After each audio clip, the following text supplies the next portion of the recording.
wow, I just spent the last week, the last month making the most amazing training, the most amazing course, and no one even watched it. Why would someone want to consider a paid masterclass model as a marketing tool? We have to prove to people like why they should work with us. We have to prove why we are valuable. The only way that we can truly show someone like our credibility, our credentials, our authority, and our experience is if they first are willing to invest their time into us. Hmm. And we just found it almost impossible to get people to invest if you're doing it the same way as everyone else, which is just give it away for free, just contribute to all of this noise on social media. When instead, if we just put a price tag, if we put an actual dollar value on this, it's going to add that little bit extra step of friction to get people to actually consume the thing that we're putting so much time and effort into. So that's kind of the core foundation behind it. How is it working in this era of AI where people are just able to jump on and get an answer? Again, the goal is simply to get people to consume your marketing message, to consume and learn why you should be the best person to help them grow their business. And the best way that we've ultimately found to do that is just take the exact same content that you're giving away for free, put it behind a small paywall. And that's what we call. Welcome to today's episode of Business Growth Lab. I'm really looking forward to this. We're going to talk about paid masterclasses, and I've invited our guest today, Lucas Lee-Tyson, to chat about this topic. And he's got a very specific way of bringing new clients into your funnel. So, Lucas, welcome to the show. Thank you so much for having me, Samantha. I'm excited. Yeah, I'm looking forward to this. We had a couple of goes at trying to tee this up. We finally got it happening with even on the third try with a whole heap of tech issues, but we've got Mhm. there and I'm really looking forward to this. Why don't you start off by telling us a little bit about where you've come from? What's your journey to getting to where you are here and landing on this marketing mechanism that we're going to talk about today? Yeah, absolutely. So I got started, my very first real job in the real world was I was a Facebook ads media buyer. That was actually the very first internship that I had in college, just as a way to pay some of my bills. And then after that internship, using some of the skills, I actually got started as a freelancer on a platform called Upwork. And that was pretty much my entire business for close to 2 years. I never really had employees. I really just did everything myself, worked with every single one of my clients myself. It was until COVID happened. So I graduated college in 2020. So in March, everyone got sent home and, we had to finish our classes online. And within about like a 2 week period of that happening, I lost every single one of my clients that was paying me to do their marketing for them. Hmm. Part of it was, like supply chain and like, shutdowns and things like that. Then the other part of it was just fear, people that were afraid of, what was going to happen. And they basically just wanted to hold on to every dollar that they could, which Yeah. I couldn't blame them. So I was thinking, I'm going to get out of school, be this hotshot CEO. And then I was back at my parents' house with no income. Uh-huh. So I had to figure out some new way of making money because I continued to try to do Upwork, but with the pandemic just hitting, no one really wanted to hire the college freelancer anymore. And even I wasn't really that expensive, but I think people still did not want to pay me. So this is when I started to transition my business out of an agency model where I was doing everything for clients and basically just trading my time for money to moving towards more of a consulting, more of a coaching, and more of a digital product role. And actually, I ended up hiring a mentor. I ended up hiring a coach who had already done this. He had already transitioned out of an agency and had turned it basically into a coaching and consulting business. He was actually the one that I learned a lot of the early advertising strategies that I did. And I think obviously I had a lot of help. I had a really great mentor. I had a lot of motivation because I was either going to make this work or I was going to have to try and apply for jobs, which was also Hmm. not great And prospects stay at during the your parents' pandemic. house. Yes, yes. There were a million reasons why I was like, I'm going to work 16 hours a day and just try anything. Uh-huh.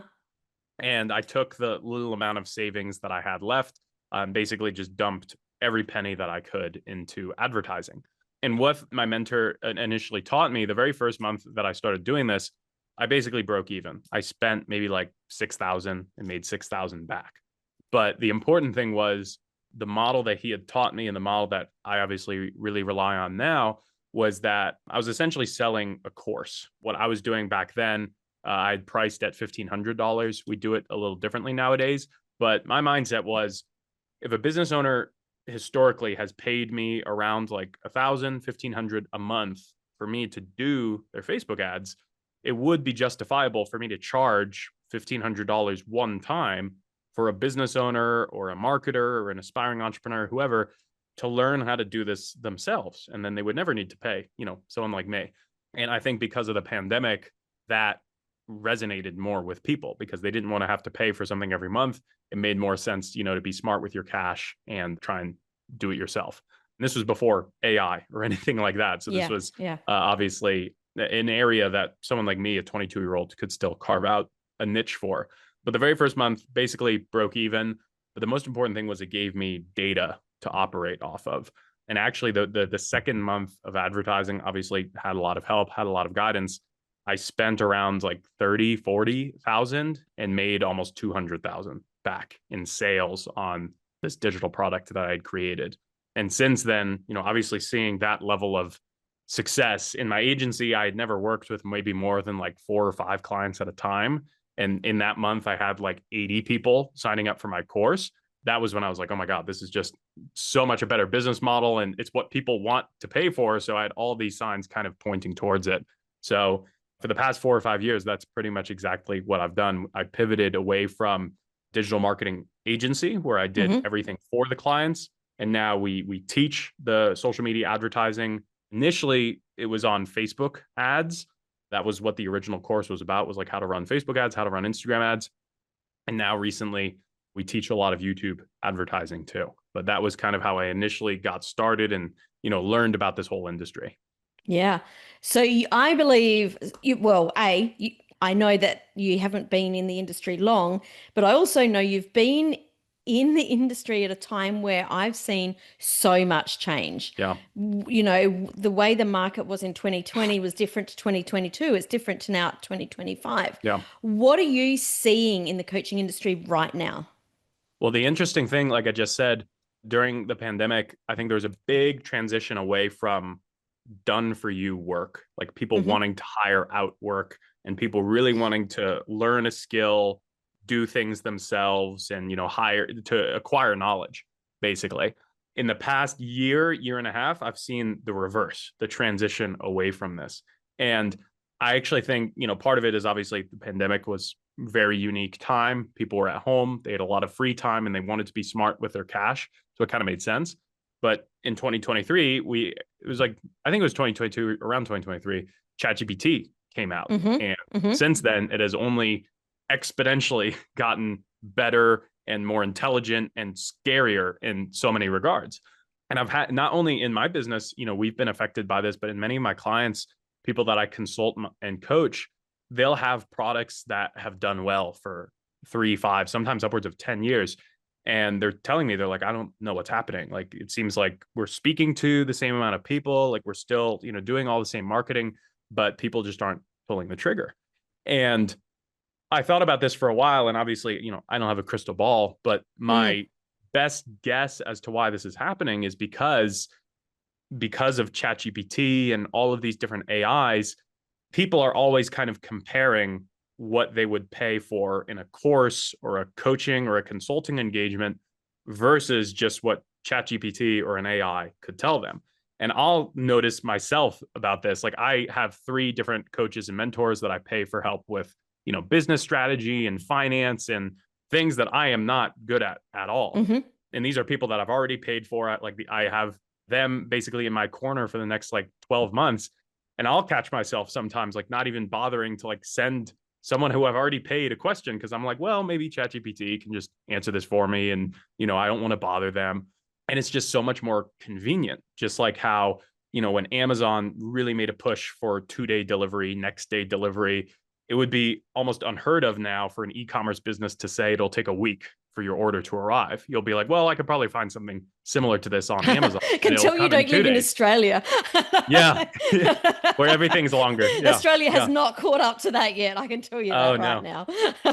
That's good. That's good. There's still opportunity in that market. Totally. But I think every single industry, like with e-commerce, with like things like food delivery and rideshare apps, every single industry moves and accelerates towards just making things better for the customer. Yeah. And no matter what sort of niche or what sort of industry you might have a business where you're teaching someone something, you're consulting them or coaching them on something, the comparison everyone's making in their mind is, well, could I just ask ChatGPT this? And could I figure out how to do this with maybe just a little bit of prompting and a little bit of back and forth? It used to be people saying like, well, could I learn this on YouTube for free? Or could I learn this from like a blog post or a podcast for free? And now we have the superhuman version of that, which is an all-knowing AI. So it's not to say that people don't value information and people don't value coaching and consulting, but we really have to ask ourselves, what is someone ultimately going to get uniquely from you that they truly would not be able to get from ChatGPT? And what Hmm. can you provide for them? What sort of assistance, what sort of support, what sort of hand holding would you be able to do that would make things, 10 times easier? And I think that's a reason why a lot of businesses, a lot of clients that I work with now they've not necessarily shifted away from courses and coaching, but they're starting to add in more done for you services, like more Hmm. agency services, more things where they're, having to hire team members to do things for them because it does add a differentiation point. It's something that ChatGPT and all of these, generic AIs cannot do, is go into someone's business, go into someone's life and actually take care of things for them. So Mm. overall, I think it's a good thing, for the end customer because they're getting a better experience. They're probably going to get more value for hopefully less money, but it does also make it very competitive that people are always thinking about the value of what a business is offering and if it's not something they could get elsewhere. If that makes Yeah, sense. yeah, totally. So let's talk about your paid masterclass model. Off the back of everything you just talked about, why would someone want to consider a paid masterclass model as a marketing tool? And how is it working in this era of Mhm. AI where people are just able to jump on and get an answer? Yeah. And I just want to preface this personally by saying, I think that yes, we can get an answer from AI, but information isn't going to implement. So I'd love, and Yes. that's kind of what you were just talking about. So Yes. yeah, take us through this. Yeah, absolutely. So this is something that almost coincidentally we started doing in our business in like early 2023. Hmm. So before that, 2021, 2022, we did the high ticket model, which I Hmm. would assume a lot of your audience is familiar with. We had something that was relatively, or we had something that was premium. It was expensive. It was our flagship, most amazing doorbuster offer. And the goal was to try and get everyone into that ASAP. And that worked really, really well for a lot of reasons. In that, you're helping people at the highest level. They're paying you, theoretically the most amount of money you charge. So it's a lot of money to reinvest back into your business. The downside of that is, number one, competition. I can't really think of any client of mine that I work with that they don't have at least like 3 or 5 or 10 other people who also have now a high ticket program teaching this thing and that it can be compared to in some way. So there was a lot of competition flooding the market. We just talked about AI. And around 2023, at least here in the United States and in many parts of the world, there was a lot of economic uncertainty. Mm. Interest rates started going up. A lot of companies began pausing hiring because of AI. They started to evaluate, do we really need to hire 1,000 more people or could we replace them, with AI? And thankfully, nothing catastrophic has happened, but there's a lot of businesses and there's a lot of dollars that are being tightly held onto. So the idea of someone seeing you for the first time on social media, seeing you in an advertisement, and immediately throwing down $5,000, $10,000, $20,000, it began to get harder and harder and harder. I'm not saying it doesn't happen anymore. It absolutely Hmm. does. But people are skeptical. People see that there's a lot of options. And, for a lot of good reasons, they don't know who to trust. If I don't know anything about weight loss and fitness, if I see 5 nutritionists and 5 fitness weight loss coaches, I have no idea who's actually better than the other. To me, someone who's uninformed, they all look the same to me. So people have started to really slow down their very premium, in many ways, major life decision purchases. And this is one of the reasons why the paid masterclass model ended up taking off like a rocket in our business in 2023. And it's why we've recommended so many of our clients to make the same shift. And essentially what it is instead of the conventional high ticket wisdom, which is give away all of your best stuff for free, just teach, provide value, educate, and people will see the value and then want to pay you for your most premium offering. That's kind of Mm-hmm. the idea. That's the goal. Yep. Again, it absolutely does work to a degree. But what often happens is people watch the free content. They're like, oh, that was cool. And then they keep scrolling. They go about their day on social Mm-hmm. media and they never end up purchasing, even though you're giving them a ton of value. So the idea with a paid masterclass model is rather than just giving away every single thing for free, we just put it behind a very small paywall, which is usually around $5, $10, $30. I wouldn't do anything over $100. Mm-hmm. And the real key difference with this model, it's not the fact that we're radically changing, what a client is teaching or what they're offering to people. We're really just changing the psychology around the relationship that they have with their audience. Because ultimately, we've run this test so many times. I've put together, like many of your listeners probably, I've put together so many trainings and teachings and seminars that I think are like truly transformational. Like I think they're like literally things that could night and day transform a business. But when I go onto our watch time, when I look at like the retention graphs of these Mm-hmm. videos, like 80-90% of people never even watch past like the first couple minutes. So I'm like, Yep. wow, I just spent the last week, the last month making the most amazing training, the most amazing course, and no one even watched it. They didn't even have the chance to implement it because they never even learned the information.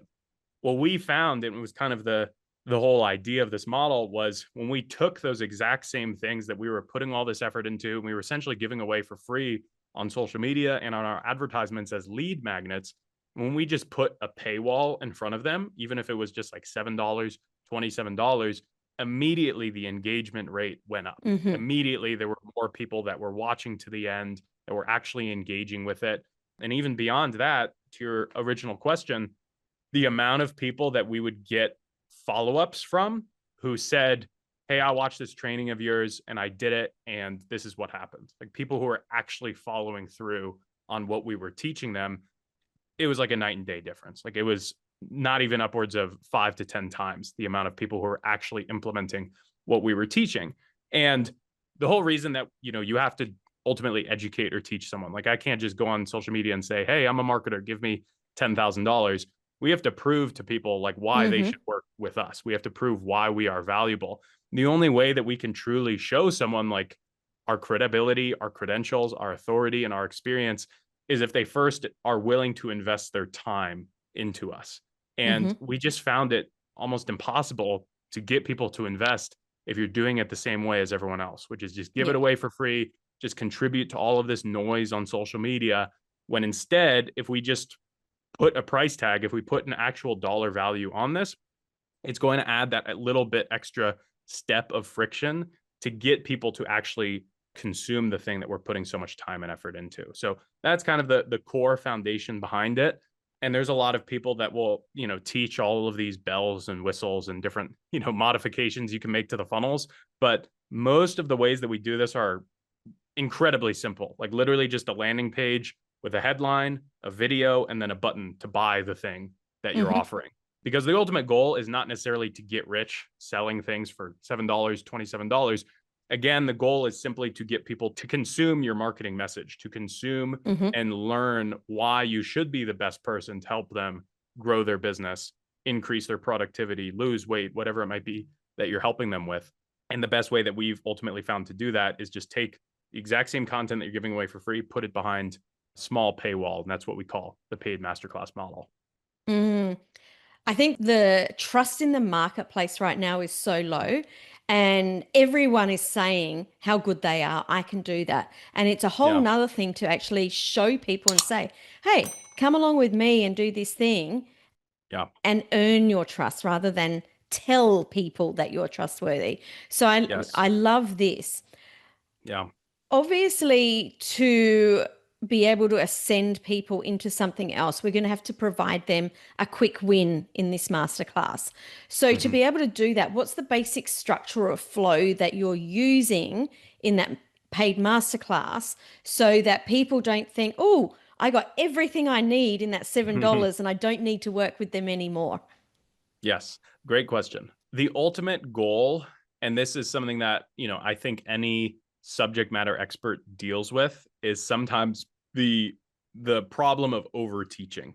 Like, I've probably Yeah. already done it on this podcast. Like, every single person, it's like we get excited, we want to share like everything that we know, everything that we learn, without realizing that if we get too deep into the weeds, 80% of it just goes over people's heads. 80% of it just doesn't get remembered. So it's the same issue as before. If I have the world's most amazing training, but people don't watch it, it doesn't matter how amazing it is. If I have the most amazing training and people don't remember it, it also doesn't matter how amazing it is. So you're 100% right. We want to make sure it's something that actually gets them a quick win. And the real key is that in the era of ChatGPT, where information is endless, it's really become a commodity. The real thing that we're not trying to do is necessarily teach them like a Mm-hmm. new shiny object or a new thing to do. Instead, we're trying to teach them why they shouldn't be doing anything else other than what ultimately we are going to be teaching to them. So, a simple example, let's say there's a woman who's a weight loss coach. She's a Mm-hmm. nutritionist. She helps clients lose weight by using the keto diet, by cutting out carbohydrates, for Mm-hmm. example. She is ultimately not in a $27 mini masterclass, whatever.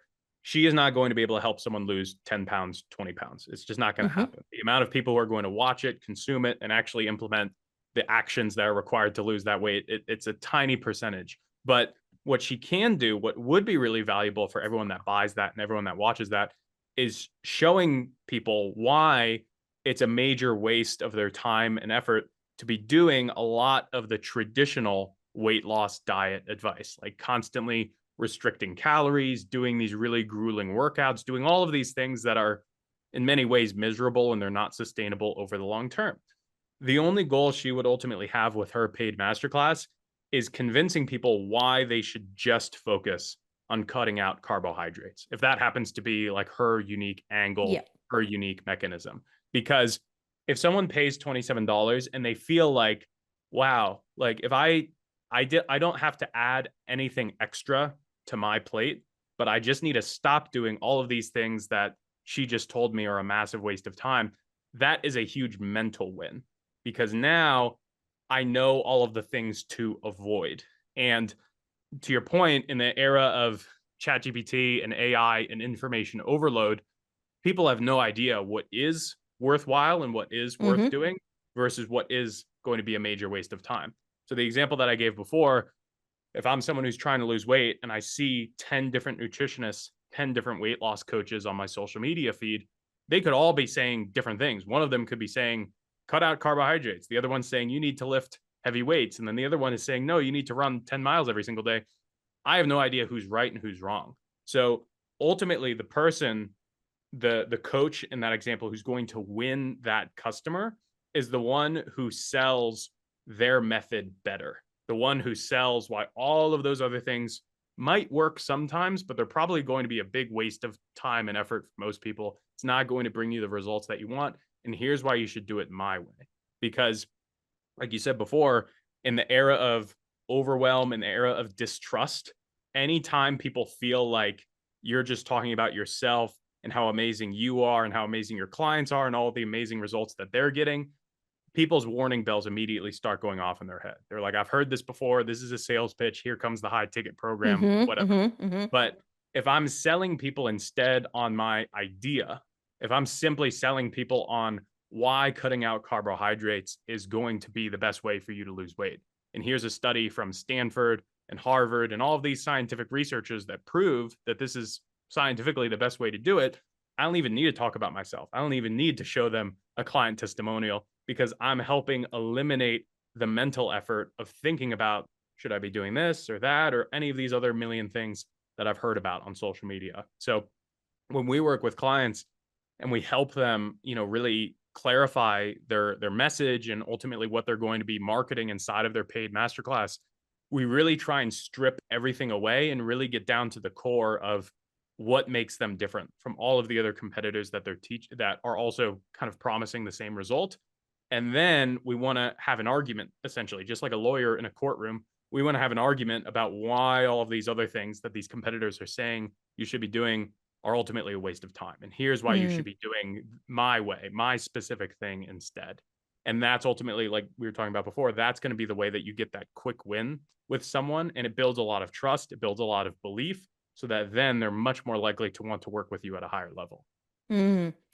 Can you explain a little bit what the deliverable looks like? Is this a one-off, you come on live and you work with me like an actual workshop? Because I had a look with one of your products and it was like a pre-recorded and there was quite a lot of, I don't know, I can call them bolt-ons. There was a quite a Mhm. lot of pieces to it. So Yeah. can you share a little bit more about what is it that we're actually delivering and how are we delivering it? Usually, the simplest answer is depending on the client that we work with, we'll usually take a look at the materials that they already have and just repurposing those. Hmm. Because oftentimes the best paid masterclasses are just going to be a small little piece of whatever your flagship ultimate high ticket program is. We found for like 70-80% of our clients, they already have it kind of inside of there. Hmm. Generally speaking, we want to give them as little pieces as possible. So I'm sure everyone's bought a course and you open it up and it's like 10 modules. There's 10 Hmm. lessons underneath each thing. And you're like, oh, I'll get to that Saturday. And then it's Yeah. on your bookmarks bar Saturday and you never never watch. comes, right? Yes, exactly. It's just too much. It just seems like, oh my God, it's like a book that's 600 pages long. It just seems too intimidating. So almost every single one of the paid master classes that we help clients with that we use inside of our own business, it's usually one core video, which is ideally the best possible pre-recorded video that breaks any beliefs about any of the other alternatives, any of the other competitors that might be teaching the same thing, and really just gets them focused on your method, whether that's losing weight by cutting out carbohydrates or advertising on social media, whatever it might happen to be. That's really the 80-20 is usually just like one really, really solid video. And it could be anywhere between 20, 60 minutes in length, kind of Hmm. like, a pre-recorded webinar. We will usually also offer 4 to 5 other like supplementary videos. And the real goal of this, it's honestly also psychological. It's so that people feel like you over delivered. It's so people feel Hmm. like, oh, wow, I paid for this thing. I didn't even know I was going to get these other 5 bonuses about how to make a meal plan and how to, go to the grocery store and shop for these different things. We generally find that the consumption of those is actually very low. Okay. But the ultimate goal is just showing them, hey, I have this business where I do all of these things. If you did want to learn this on your own, you could. Or if you wanted me and my team to help you with it, you could absolutely speak with us to learn about that as well. So really the main consumption, the only goal is just get people to watch one really good video. And if a client doesn't have that, then we obviously help them record that from scratch. But again, the goal here is not necessarily to get rich off of $7, $27 sales.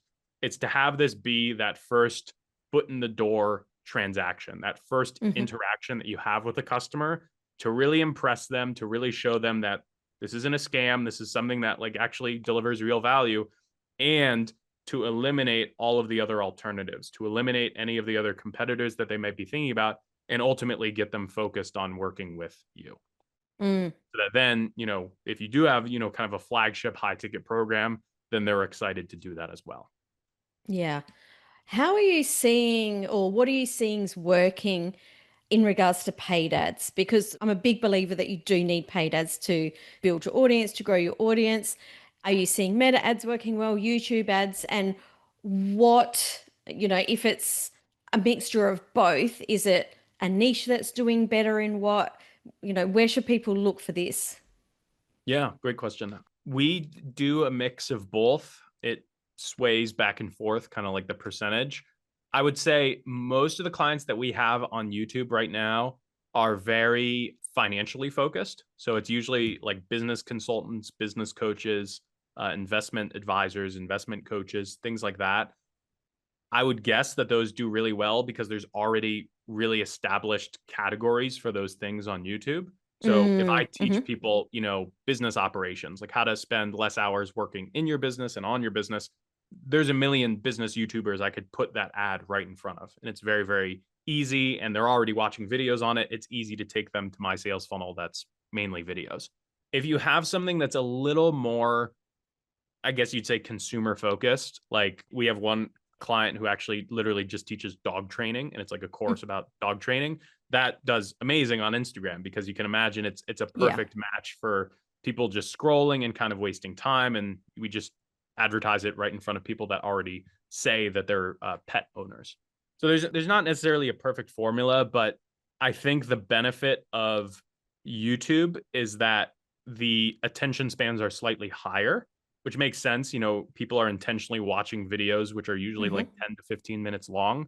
Yeah. So if we're sending them to purchase a video, a masterclass, and it's a video based funnel, it's a very easy transition for them to go off of YouTube to purchase, kind of like this mini course.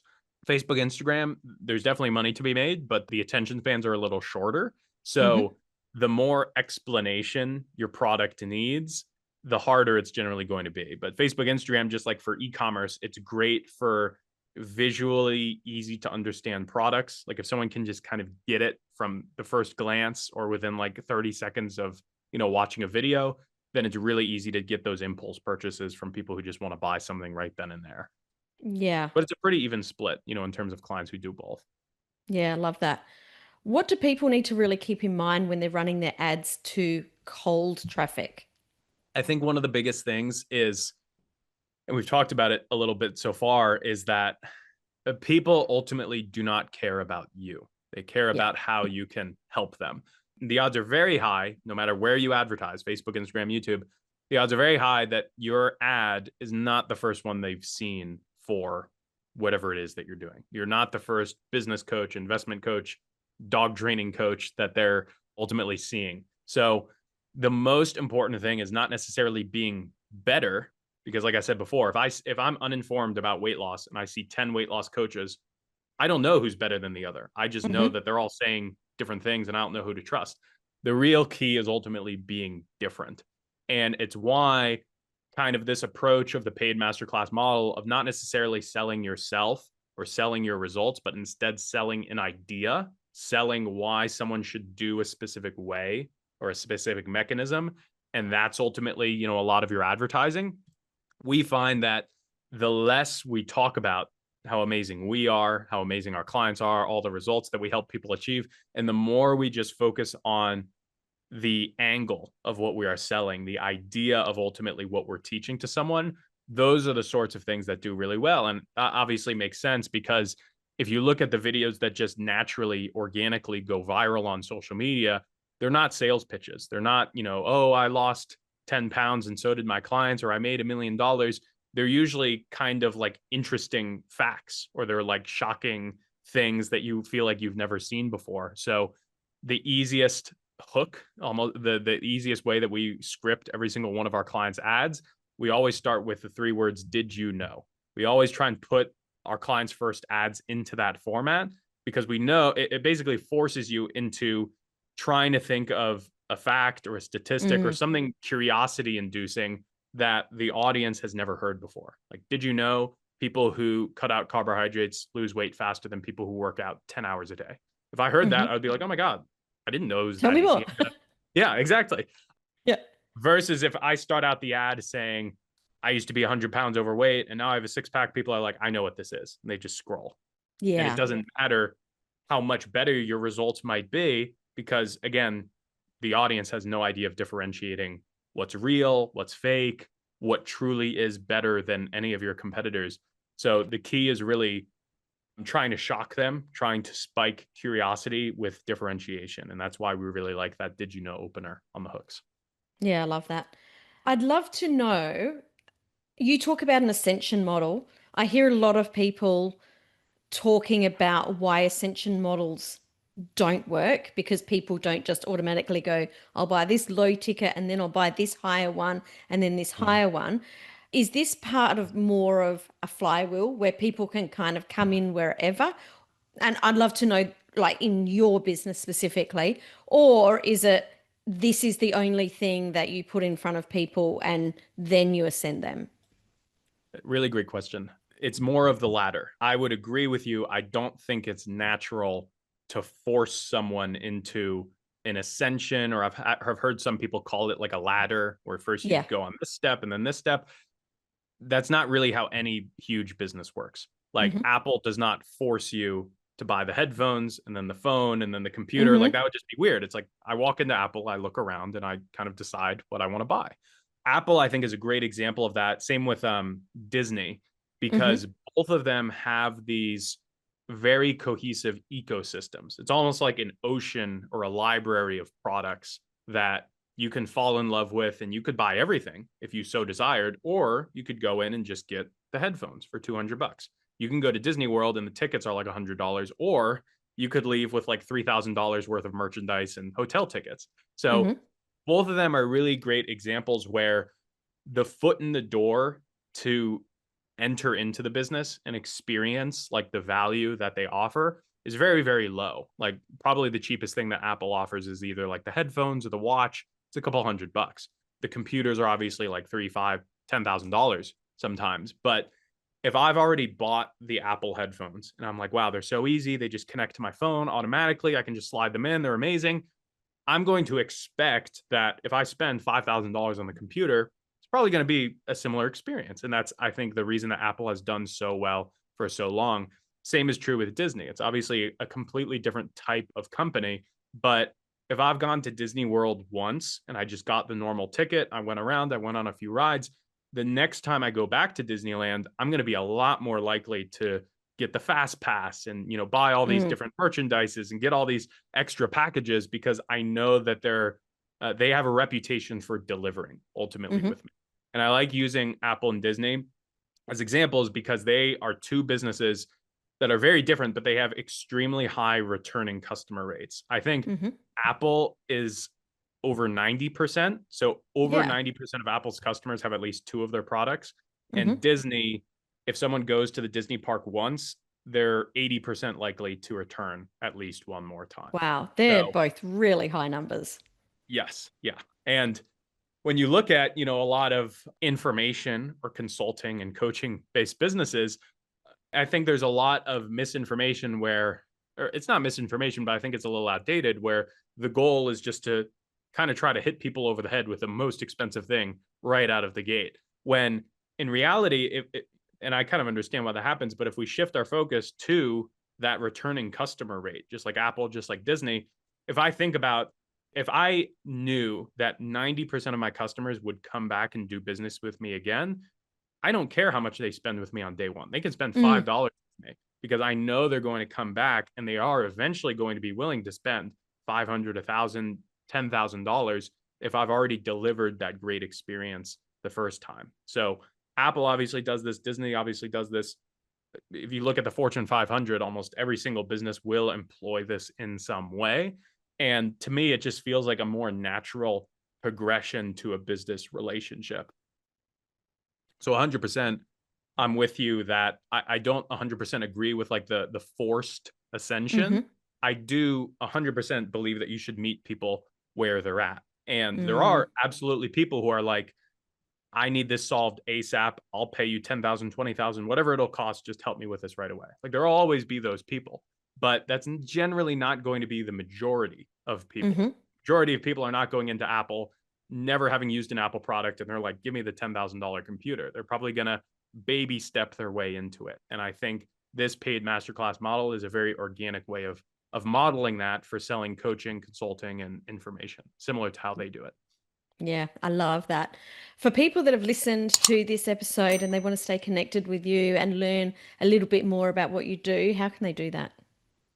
Easiest place is probably Instagram or Facebook. So it's just my name, Lucas Lee-Tyson. I check all my DMs myself. I respond to them. I don't have like a team member or anything in there. I think on both of those, we have a few of our paid masterclasses linked. So if people wanted like a live example of it to kind of see what it looks like in practice, that's a great way to see it as well. But yeah, my DMs are always open. I love hearing from people. I love giving, free audits, just taking a look at anyone's funnels or ads or anything like that, seeing if there's any areas of improvement. So yeah, I'm always open for a reach out. I love that. Thanks so much, Yeah. Lucas. Yeah. Thank you, Samantha.